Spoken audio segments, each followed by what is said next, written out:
Hello, and welcome again to another episode of The Lives of Contemporary Artists. Now, today I'd like to talk a little bit about...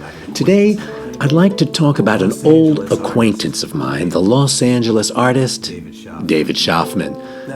And let me begin by stating quite emphatically that Schaffman is a most unusual and indeed provocative artist. As will soon become clear, the term festina lente is more than a hollow slogan when it comes to David's methods and visions.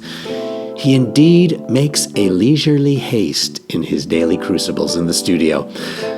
To spend time with this erudite and sincere man is to be in the presence of one who is truly intent upon correcting the world through small acts of introspection. I've known Schaffman on and off since the mid-'70s. I met him in Europe, where he was living at the time. Whenever I ran into him in those early days when armies of artists colonized the dingy, derelict fringes of Paris, hoping to run into the ghost of Henry Miller, he always claimed his latest work to be an abysmal failure. When he spoke, he was barely audible. A gravelly mumble would spill from his lips like a dying diesel.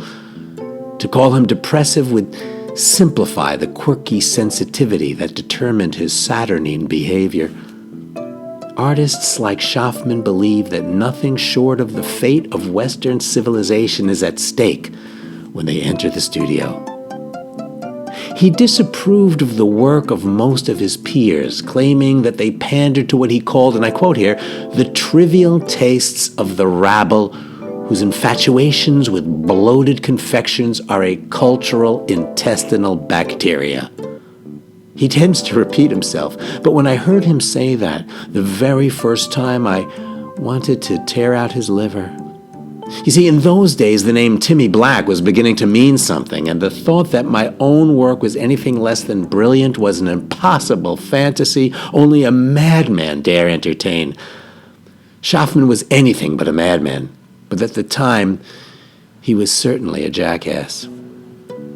If I remember correctly, he had graduated from the Rhode Island School of Design a few years prior to our meeting and was living in Europe doing research on Hans Memling. We were introduced by the Flemish sculptor Wim van Teufel. Van Teufel was working on a huge commission from the University of Nijmegen and was employing as assistants artists who could arc weld. You might say that it was in this context that David and I first bonded. David got fired pretty quickly. He was, in truth, a terrible craftsman and would accidentally spot weld his ladder to anything that was in close proximity. He may have even broken a bottle over Van Teufel's head. Of that I can't be certain, but soon after his discharge, he met the French artist Curado Malaspina, and together they shared a studio on the outskirts of Brussels, a raw, unheated pre-war warehouse above a waffle factory. I imagine my death, he began one night after finishing off a bottle of pastis. For me, he said, it's a form of theology, like a gentle, waning moonlight replacing the flicker of a scented candle. Yes, sure, he was drunk. In those early days, Schaffman inclined toward the morbidly poetic. I remember, though, that it made a very strong impression on me. Despite the sentimental stupidity of his mixed metaphors, I was impressed by David's callow seriousness. He spoke of the white milk moments of his early affinities when he discovered Shostakovich's quartets, the Spanish Baroque master Ribera, and the poetry of Fernando Pessoa. He was always a dreamer, and I guess he still is, though now his dreams are shapeless and vague. I wouldn't say that success has tainted his integrity, but woven through the threads of his renown are echoes of a disturbing melancholy.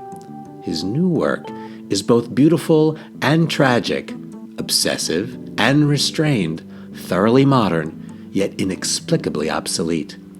His polyptych, the 100-paneled series called The Body is His Book, 100 Paintings, is a mercurial tour de force that ruminates on the dark potential of intelligent self-pity. It is, I suppose, a monument. I recently ran into Schaffman in Rome. He was on vacation, and I was there participating in a symposium with the improbable title Guido Reni and Contemporary Figurative Painting. I was consoling myself with a Campari and soda at Aretino's on Via Vittore Emanuele when in comes David, arm in arm, with the most strikingly beautiful woman I had ever seen. "Timmy Black!" he roared in that typically ugly American way of his. "What the hell are you doing here?" When he introduced me to his gorgeous companion as my wife Nadia, I realized how private and reclusive David really is. He is fond of quoting Maimonides, especially his aphoristic prescription for serious endeavor. Don't waste time being sociable. But I had no idea to what extreme he was prepared to take it. My ignorance of the basic fact that Schaffman was married both astonished and embarrassed me. All these years, and all I really knew about him was his work. When I returned to Los Angeles, I was determined to learn as much as I could about this enigmatic character. Profiling him on my podcast became an obsession. I interviewed anyone I could who even had the remotest contact with him. Press clippings and exhibition announcements described the public Schaffman. It was Schaffman the man that piqued my curiosity. And like many serious people, there isn't much of a paper trail. To say that outside his work he led a life without incident would be a gross oversimplification. It is really the fact that outside of his paintings and his writings, all else pales into insignificance. I did, however, learn one tidbit of personal data that, if shared, would not, I hope, compromise his privacy. It seems that Schaffman collects fluffy slippers, all in the shape of different caricatured animals. He has hundreds, if not thousands of pairs. His collection is so comprehensive that he is often consulted by professionals in the field. It may be an unfortunate hobby for such a distinguished mind, but then again, who am I to judge? In our next broadcast, I'll continue talking about Schaffman and specifically his legendary connection to the artist Mika Carpentier.